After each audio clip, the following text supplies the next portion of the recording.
Welcome to the JISS podcast. I'm very pleased to have with me this afternoon Colonel retired Dr. Eran Lerman. He's the Vice President of the Jerusalem Institute for Strategy and Security. Dr. Lerman was the Deputy Director for Foreign Policy and International Affairs at the National Security Council in the Israeli Prime Minister's office, and he's held senior posts in IDF military intelligence for over 20 years. He's also served for 8 years as the Director of Israel and Middle East Office of the American Jewish Community, and many other roles that we don't have time to get into right now. Eran, I'm very pleased to have you on the podcast. How are you this afternoon?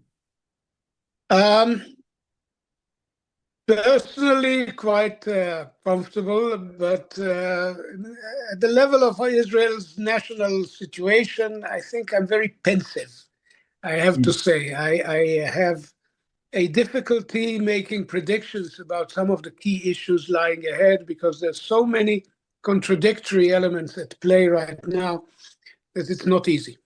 100%. I think that's a very interesting jump-off point for our conversation. Now, recently you published a very interesting article, which we're going to link to the video at the Jerusalem Strategic Tribune, and you named it A Strange Lull in Israel. And you actually did a sort of 360-degree look at the arenas and at the domestic situation, and you tied it all together. And I think a strange lull is a very good description of the situation that we're in. Could you talk to our viewers about what you said in this piece and why you came to the conclusions that you did?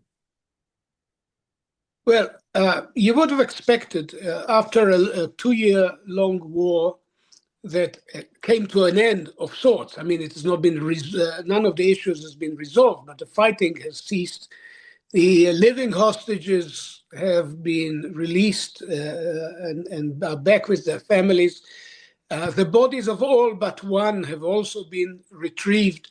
And you would have expected, and I would say add to this that there are signs of some degree of return to normal also in terms of Israel's international standing. Chancellor Merz came to visit. The leaders of Cyprus and Greece, Prime Minister Mitsotakis and President Christodoulou, were here for a tripartite summit. We are doing roaring business with Egypt on gas and with the UAE on military technology.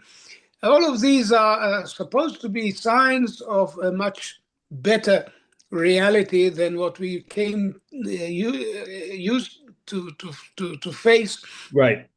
in the 2 years since October 7th of October 2023. And nevertheless, the mood in Israel is, as I said, pensive. There's a sense of unresolved business hanging over our heads. None of the key issues have been solved. And moreover, in terms of Israel's regional challenges, Iran, what will happen in Syria, whether Hezbollah will be disarmed in Lebanon, probably not, how to resolve the contradiction between the very ambitious plan embodied in UN Security Council Resolution 2803 on Gaza with the actual reality of Hamas control of nearly 50%, and so on and so forth. And add to this a complex domestic crisis, which at the time when I wrote this had three components. The components being the question of the draft and how it could or should be applied to the growing ultra-Orthodox community, which currently refuses to serve. The second related issue is the question of Netanyahu's legal position vis-a-vis the prosecution and his ongoing trial for issues of corruption, and the call by President Trump for him to be pardoned, and the direct appeal to President Herzog for the pardon. And the third element has to do with the commission of inquiry as to the failure policy and military effectiveness on the 7th of October, a highly complex issue which has military intelligence and high policy, governmental policy aspects. All of these are interrelated because the question of mistrust in the legal system and dismay over the internal division within Israeli society run through all of these three. Right. And by now we have a fourth element brewing, which is that people very close to Netanyahu were involved to a worrisome degree in promoting the interest and the image of Qatar. Yeah. Vis-a-vis the Israeli media and even beyond, which to Israelis who are aware of the Qatari support for Hamas, the Qatari information campaigns embodied in Al Jazeera and so on, it's a very, very troubling dimension. And again, it ties in with the Prime Minister's legal standing, with the questions of whether or not the legal enforcement agencies are going to get involved. We are in a deep domestic, I wouldn't say crisis, but a period of deep domestic disaffection. Yeah. And this is already an election year. The latest we're going to go to elections in the autumn of 2026. But the general assumption is that this will come earlier. So put all of this together, and Israelis seem to be deeply absorbed by their own domestic tensions and complications. The deep inbred hostility between the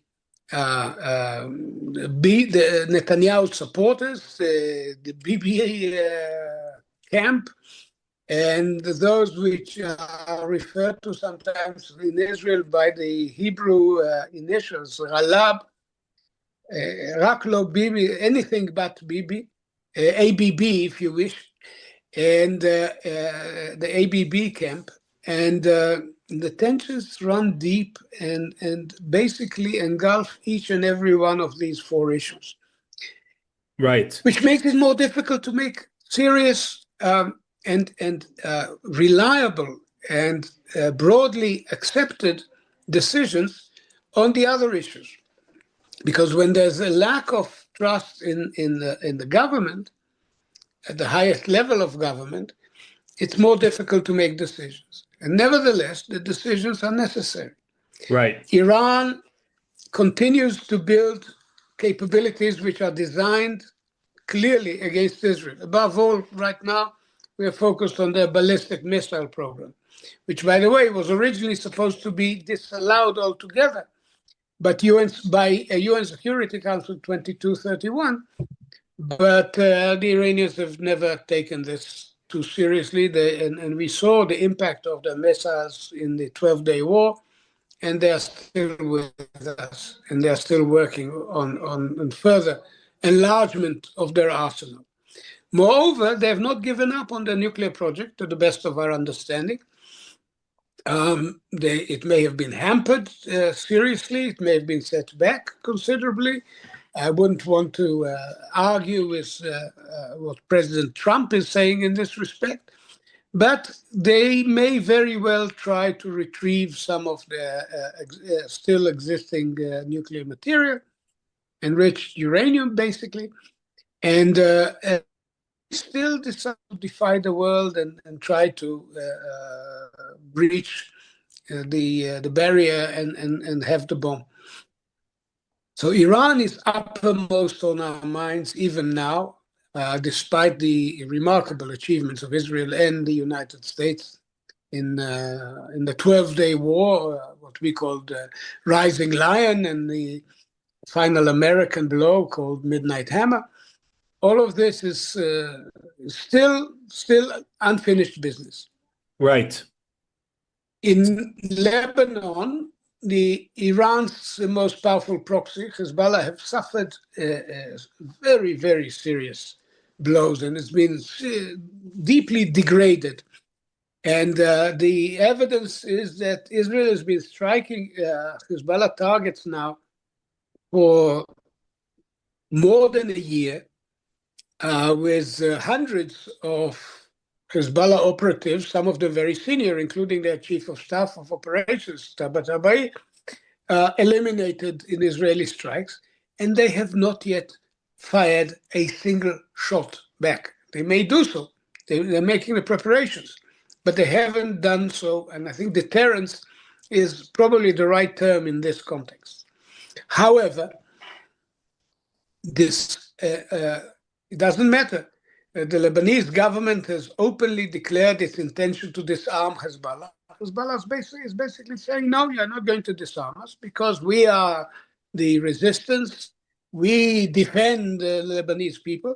By the way, they hint that the enemy now is not only Israel, but Syria, because Syria is under the leadership of the people of the rebel forces that Hezbollah has been actively fighting with during the civil war. So they might want to come into Lebanon and take revenge. So for all of these reasons, Hezbollah is nowhere near a decision to disarm, and we may have to come to another round of fighting with them in order to push them further. Mm-hmm. In the West Bank, there is, under the surface, still some terror activity. I have to say much less than one would have expected after 2 years of harrowing war in Gaza. But it's still another front, so we are and counting. In Syria, we have a very complex balance and walking a tightrope between working with the new government, which shares with us, I think, an acute dislike of the Iranians, and working with the minority groups who are defying Mr. Shara's authority, namely the Druze, above all, to whom we have a deep obligation, the Kurds, the Alawites. Do we want to see Syria disintegrate? Do we want to see it centralized, or do we want to see it still in one piece but decentralized?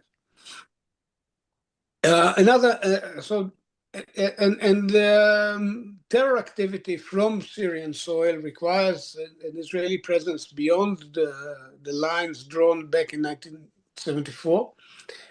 And so the Syrian front is also quite dynamic. There has been talk about an encompassing agreement, but it seems to be going nowhere. Right. The most vexing question, the one on which it's so difficult to give a decent answer, is the future of Gaza. What are we going to do? Hamas is still in power in half of it. We need to essentially get rid of them and their arms. The International Stabilization Force, with all due respect to its excellent commanders and would-be contributing nations, none of whom has lined up so far, is not to be expected to disarm Hamas by its own force. It's simply not something that we expect nations to do, to send their soldiers in harm's way in order to disarm Hamas for us. So we need to work with the assumption that either we find a way to live with Hamas still holding arms, maybe not as many arms and as dangerous as they had 2 years ago, or at one point move in on our own momentum and finish them off. Yes. So none of this has been decided. None of this is fully resolved. All of this, in various degrees of intensity, is going to come up in Netanyahu's crucial summit with President Trump in Mar-a-Lago at the end of December. But do we know where these various cats are going to jump? I wouldn't be decisive in making suggestions.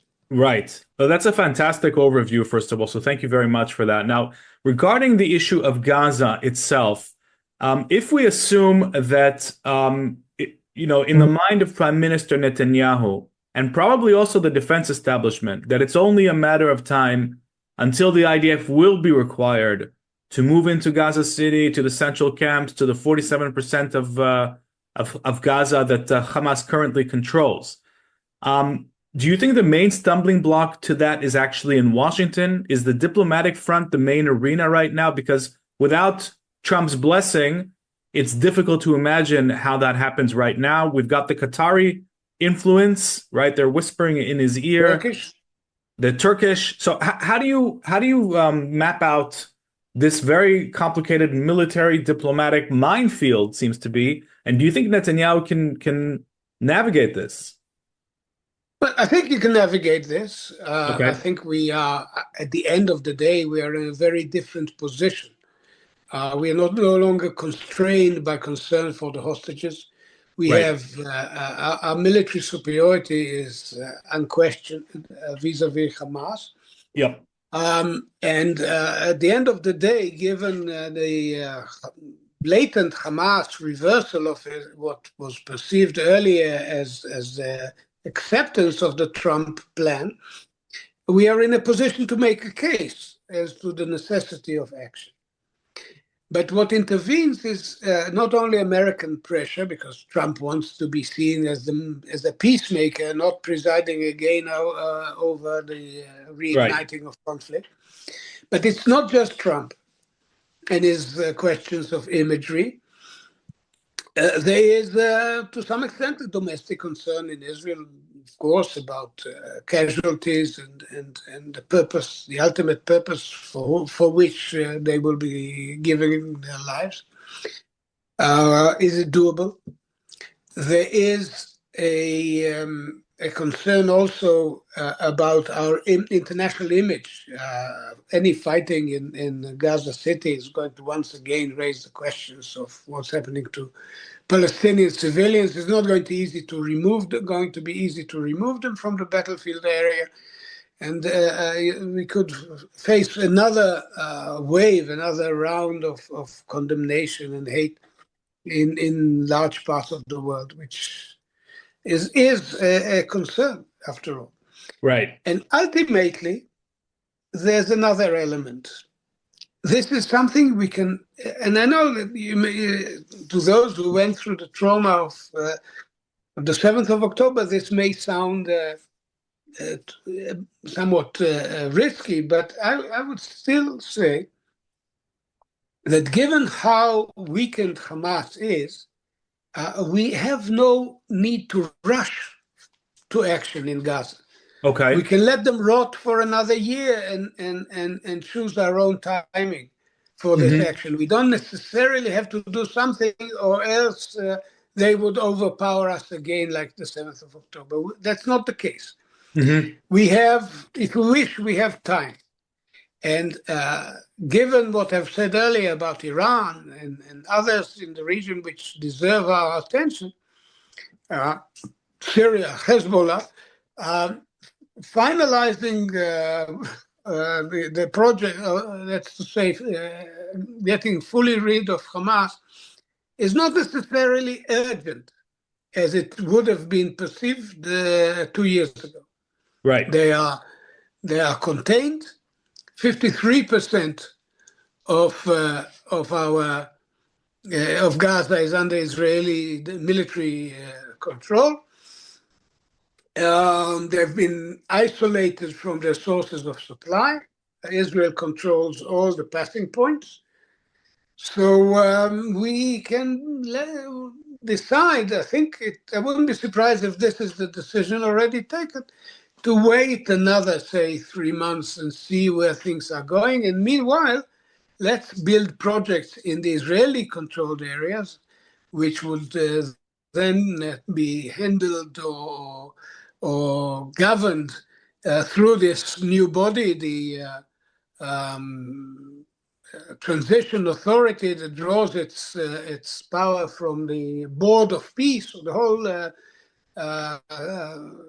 Trump plan and the UN resolution. Meanwhile, trying to draw the population out of the Hamas-controlled areas of Gaza City, etc., and over into new projects. I don't know if it will work, but I wouldn't be surprised if Israel collectively, the Prime Minister under pressure or on his own, decide to wait and see how this evolves.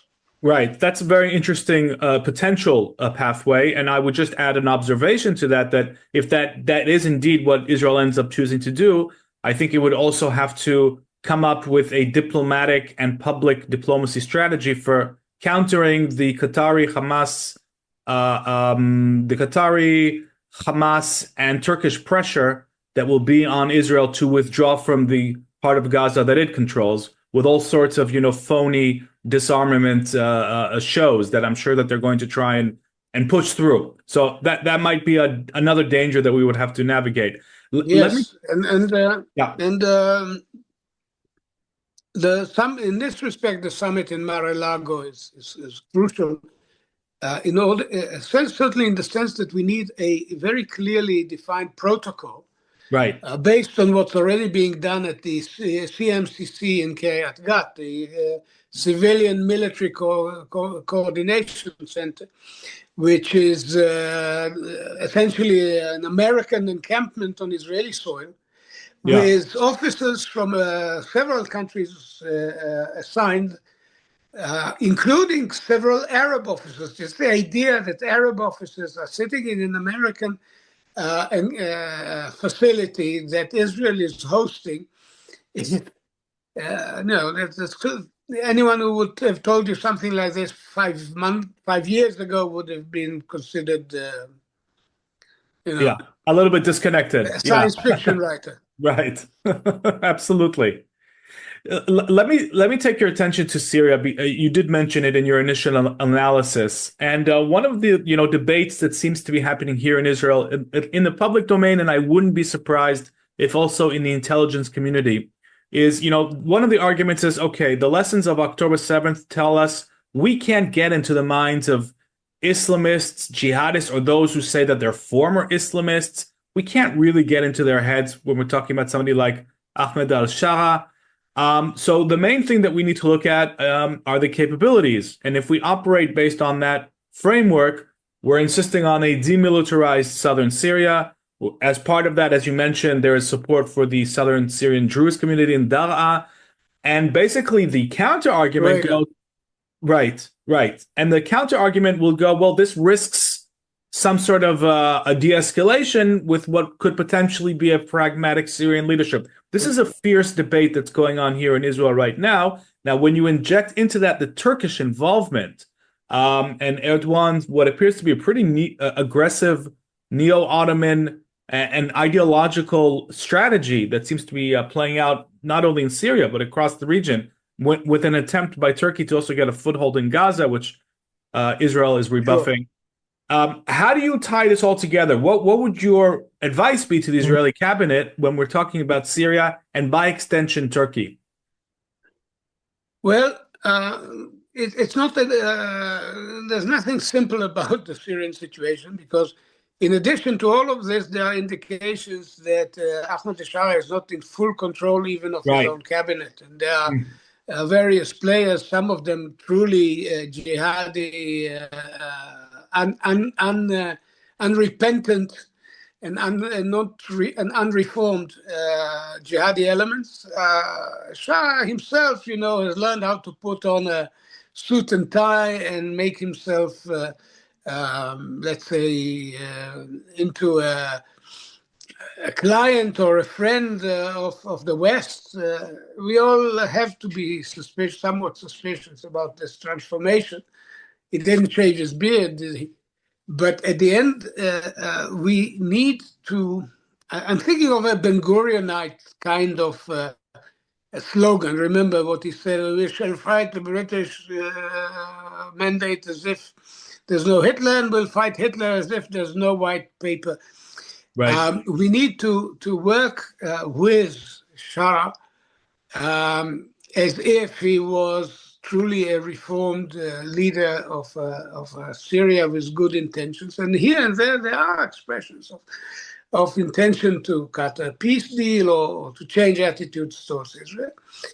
And at the same time, sustain our military capabilities inside the Syrian, the 1974 forced separation lines that held for 50 years and fell apart after December 24 when Assad fell. We need to retain our positions and to continue to put military pressure on the Syrians, while also opening avenues for talks, for negotiations, for a comprehensive interim agreement, whatever the new Syrian government is willing to experiment with. But I would not leave our predominant positions, particularly not Mount Hermon, without a very far-reaching reward. Mm-hmm. Okay. And how do you view the Turkish role here? With extreme concern. Erdogan, at the end of the day, has deeply ingrained anti-Semitic attitudes. He did play with Israel here and there over the years, even not that long before the 7th of October. There was a visit by President Herzog, which was he was very well received. It looked for a while as if the Turks think that this would help them economically. Right. The irony is that nowadays, in order to be friendly with the UAE or even with Saudi Arabia, you need to reduce the level of tensions with Israel and, of course, also leave Egypt to its own devices. So there were attempts by Turkey to mend fences with us, but then once the war broke out, it was Hamas propaganda of the worst kind all over the place. And we need to be very clear that Turkey is not a friend. Right. It's not yet an enemy. Okay. It's a threat, as it's technically referred to in military intelligence. It's not a threat, but it is becoming a risk. A country we need to watch, we need to understand, we need to follow the politics, we need to see the dynamics of their, how they work with the private sector, all of the things that, with our private sector, I meant, all of these things that could have serious consequences for Israel if the Turks choose to escalate tensions. At the same time, we can have some leverage on Turkey. It's in the G20. It's an economy which has rose very fast and is now stuck. Mm-hmm. And there's still a significant opposition there. And I am fairly convinced that despite the ideological shifts, the military is still not keen for a confrontation with Israel for very good reasons. Right. So we have leverages, we have ways of making our own point of turning Turks away from confrontation, but it's going to require a much higher level of attention, intelligence capabilities, intelligence analysis, all that matters vis-a-vis a country like of that magnitude. Right. And one of the things we saw, right after the revolution and the fall of Assad is a series of Israeli airstrikes, not only on Assad military capabilities, but also on bases, which according to like the T4 base in central Syria, which according to reports, there was concern that Turkish-backed elements were on their way to taking them over. So that seemed to be the clearest red line. We need to be able to draw a line. I'm not keen to see the Turks go anywhere in Syria, right? Because I think the world owes, and Israel owes the Kurds of northern Syria, the Kurds of Rojava, the area called Rojava, a debt for being the first to heroically stop and turn back the tide of Daesh, Iraq, Sham, ISIL, back in 2014, 2015. I think their autonomy is a good thing from an Israeli perspective, even if some of their ideas are, colored by the Marxist thought of their original leadership. But I don't want to see the Turks overrun what is Rojava now. In any case, we should be able to draw a line between North and South and making sure that we don't come into confliction. Right. Okay, that's very clear. And we have two arenas left to unpack here. One is the West Bank. This is our second to last arena, which we haven't had much time to talk about Judea and Samaria. You did note that it's quieter than what you had feared it could be. So it seems that Hamas, the Iranians who had really hoped to ignite this as a sort of secondary arena and to keep us stretched between Gaza and the West Bank, Judea and Samaria, that at least seems to have failed. What Definitely. do you think?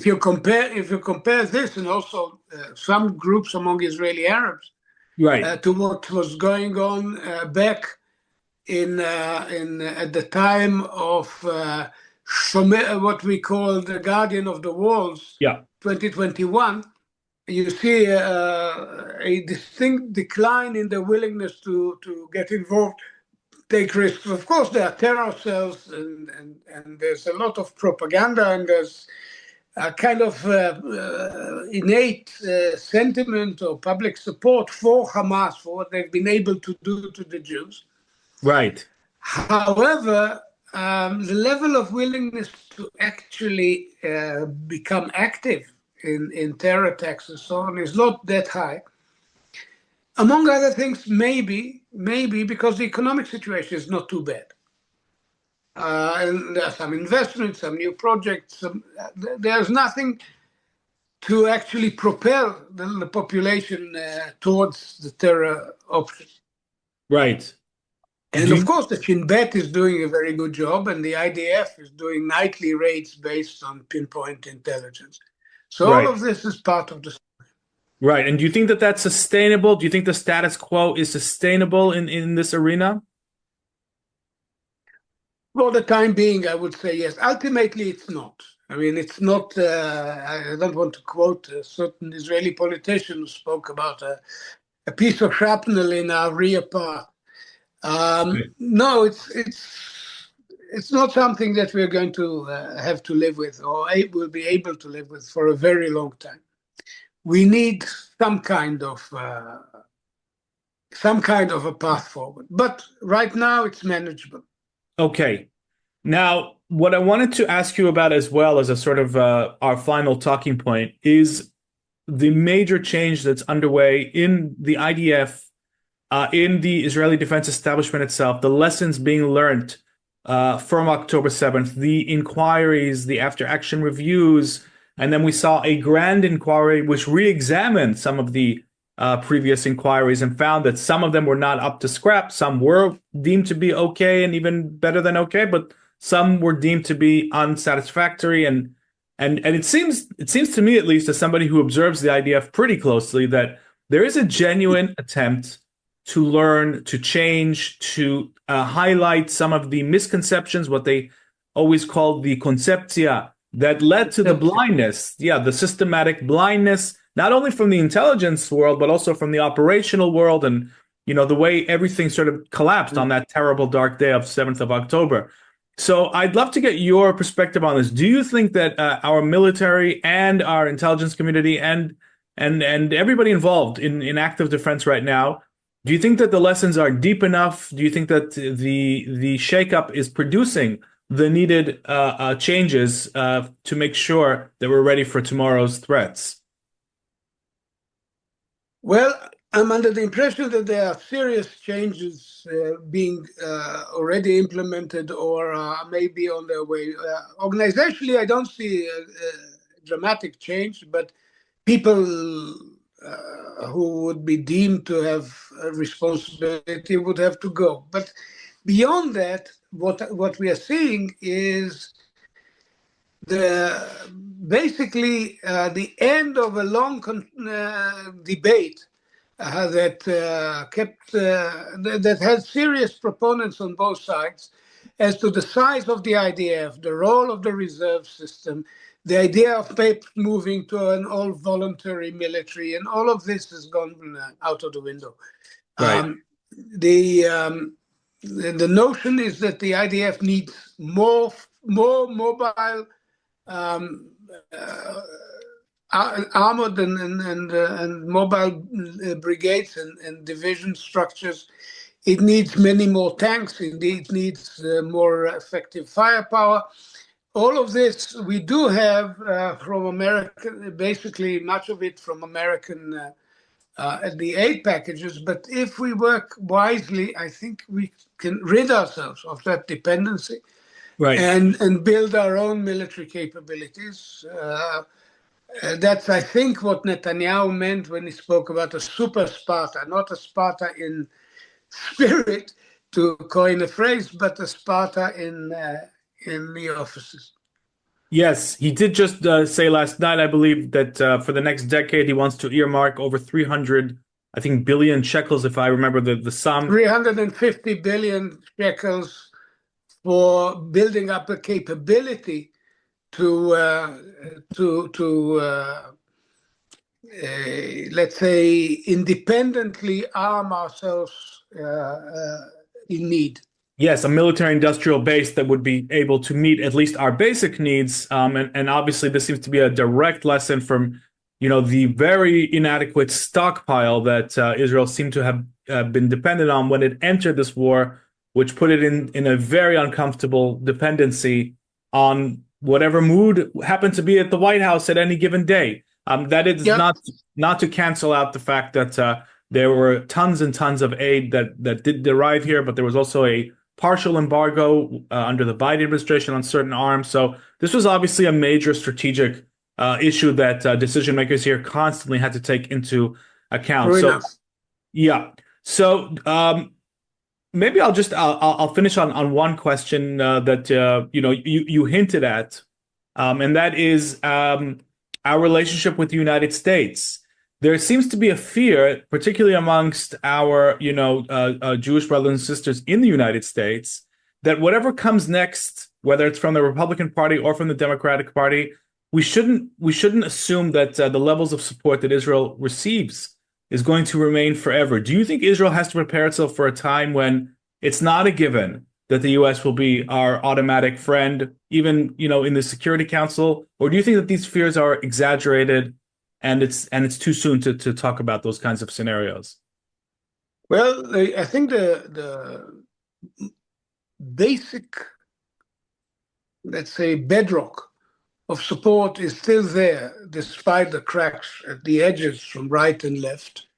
And it's embodied first and foremost in Congress. The shift in the balance of power over foreign policy between the executive branch and Congress, it does not necessarily bode well for Israel, but whatever is still under congressional purview continues to be relevant.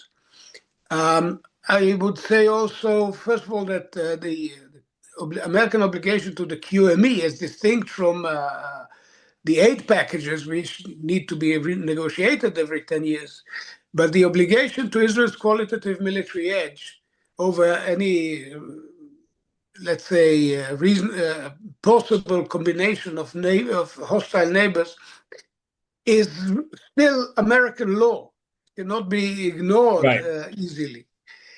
And another mitigating factor, while the politics are going in bad directions, another mitigating factor is the relationship with the U.S. military, specifically with CENTCOM. By the way, if indeed Secretary Hegseth, Secretary of War Hegseth, plans to abolish CENTCOM, that would be a major blow to Israel. Very ironic. For 30 sure. years ago, they wouldn't touch us with a 10-foot pole. And now Israel is the most important military partner in Right. the CENTCOM AOR, and Right. that makes a difference. Right. Having said all this, we need to be cautious. We need to take into account attacks from the rabid right, from Tucker Carlson to what's her name, Owens, Yeah. and of course from the woke left. But sometimes it is the very viciousness of such attacks that draws a counter reaction, and it may happen also in this case. Very interesting. Well, that's a hopeful note to end on, Eran. So thank you so much for sharing your insights with us, with the viewers.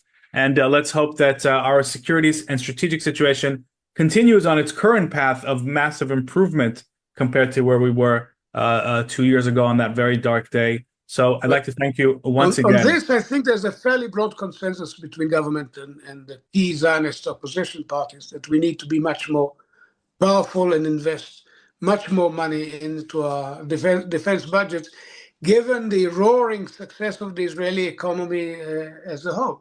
Look at where the rate of the dollar is, and you get the full story. 2 years of war, and the dollar is lower in shekels than it was then.